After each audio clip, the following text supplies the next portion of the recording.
Sintayong out, Sintayong out, Sintayong out. Lagi-lagi ini drama Sintayong out ada terus, terutama hari ini yang dimana kabarnya ya dalam beberapa hari atau beberapa jam kali ya ke depan bakal ada berita Sintayong out. Gara-gara Bapak Khairul Anwar, exco-nya PSSI, melalui akun Instagramnya itu ngupload sesuatu kayak gini. Terima kasih ST atas kebersamaannya selama ini. Kamu tetap menjadi bagian sejarah transformasi sepak bola Indonesia. ya. Tapi setelah gue cek Instagram dan cek akunnya Bapak Khairul Anwar nih, kok gue curiga ya, apa ini bener akunnya Bapak Khairul Anwar nih? Salah satu esko PSSI yang lain, Vivin Cahyani, itu mengatakan belum ada keputusan resmi mengenai pemecatan Coach Sintayong. Tapi yang menjadi tanda tanyanya adalah sesama esko, tapi pernyataannya bisa berbeda seperti ini guys. Dimana seperti yang kita tahu pernyataan dari Pak Khairul Anwar mengenai Coach Sintayong, dia menulis terima kasih Coach Sintayong atas kebersamaannya selama ini. Bukannya support malah bisa memecah belah bangsa ini guys. Kenapa gue curiga? Soalnya ada info baru lagi dari Timnas Indonesia Info. Ini juga soalnya itu dari exco PSSI. Tepis isu Sintayong dipecat, belum ada keputusan resmi dari PSSI. Ini gue jujur, gue bingung sih sama ini. Karena belum ada pernyataan resmi dari PSSI, jadi sekarang statusnya masih isu. Padahal belum ada akun resmi PSSI ataupun Erick Thohir yang bilang STY dipecat. Yang jadi pertanyaan adalah siapakah yang menyebar berita ini dan siapakah dibalik semua ini? Kenapa ini terus-menerus terjadi? Kemarin Sintayong diserang lewat media, yaitu pemberitaan tentang Sintayong pakai basar dari artis Korea. Kemudian diserang lagi dari media asing, yaitu dari Tuttosport, yang katanya pihak PSSI ingin mengganti Sintayong dengan pelatih kualitas Eropa. Nah, sekarang dari exco PSSI sendiri mengeluarkan pernyataan seperti ini. Apakah sebegitu pentingnya untuk mengganti pelatih dalam momen saat ini sedang fokus untuk mempersiapkan pertandingan round 3 Piala Dunia?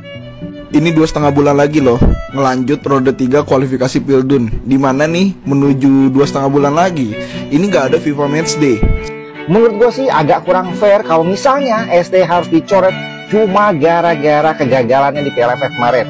Kalaulah seandainya memang Coach Sintayong benar-benar dipecat, maka PSSI itu tidak belajar dari Timnas Arab Saudi saat ini. Dimana ketika mereka mengganti pelatih di tengah jalan, bukannya membaik, justru performa Arab Saudi semakin memburuk guys. Terus tim yang udah dibangun sama Sintayong dari 2019 sampai tahun sekarang, dan Sintayong juga bawa dari ronde 1 lawan Brunei kala itu, dan gue nonton langsung di stadion ya.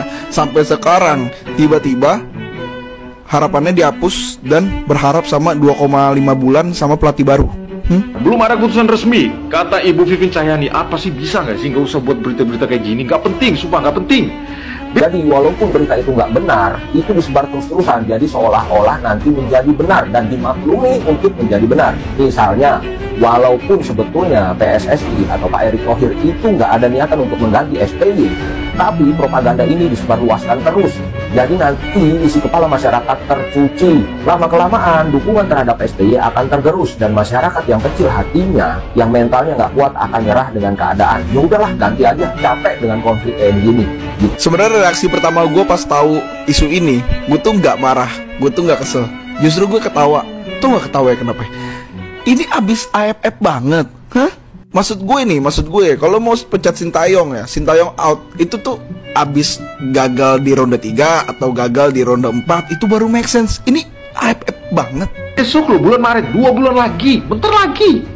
Please lah, kita semua pengen fokus ke Piala Dunia loh. Kenapa sih ada aja berita kayak gini? Gak penting. Apakah sudah saatnya untuk mengucapkan perpisahan untuk STY, seorang sosok yang telah mengangkat harga dan martabat bangsa Indonesia lewat sepak bola, melatih timnas dari era kegelapan sampai era penuh cahaya saat ini. Selama 5 tahun melatih, banyak terobosan dan kemajuan yang dibawanya. Caci makian, fitnah dan berbagai serangan selalu diterimanya. Namun STY selalu menjawabnya dengan prestasinya di timnas. Kegagalan berulang kali di AFF selalu dijadikan alasan untuk memecatnya. Apa iya perpisahan itu sudah sedekat sekarang?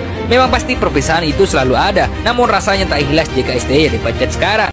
Ya oke, misalkan Sintayong dipecat, diganti pelatih baru, dan dipegang cuma 2,5 bulan. Terus hasil di ronde 3 semisal kalau misalkan bagus ya oke lah, berarti kita senang semua. Kalau misalkan gak bagus, gue kasih tahu aja ya konsekuensinya. Konsekuensinya adalah animo masyarakat terhadap timnas Indonesia bakal turun pesat. Entah mafia entah siapa sedang menjalankan propaganda. Yang pertama nih, saya kasih tahu teori propagandanya.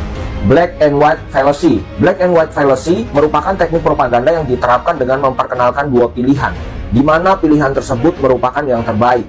Sadar nggak? Contohnya apa? Memperkenalkan dua pilihan. yaitu adanya isu bahwa PSSI mencari pelatih dari Eropa. Jadi nanti ada dua pilihan, pelatih dari Eropa dan Sintayong. Kalau nanti ada dua pilihan, berarti masyarakat akan terpecah fokusnya dan akan membandingkan lebih baik Sintayong atau lebih baik pelatih baru yang berasal dari Eropa. Yang kedua adalah teknik propaganda transfer. Teknik propaganda transfer ini memanfaatkan pengaruh dan wibawa seorang tokoh di lingkungan tertentu supaya memperkuat penerimaan masyarakat terkait propaganda. Ini contohnya apa?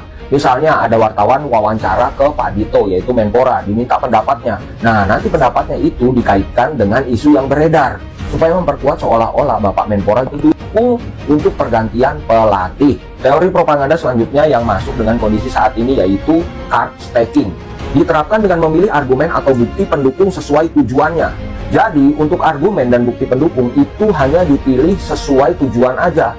Pertanyaan terbesarnya adalah dengan posisi seperti ini, yang peluang kita tuh sangat besar untuk lolos ke Piala Dunia, apakah layak Coach Sintayong dipecat? Ketika pertimbangannya adalah gagal di Piala AFF, yang notabene-nya udah dibilang Pak Erick Thohir di awal, dan Coach Sintayong juga berkata bahwasanya ini adalah eksperimen untuk mencari regenerasi timnas Indonesia. Jadi aku pribadi, seandainya memang Coach Sintayong dipecat, aku benar-benar gak respect dan kecewa dengan PSSI, guys.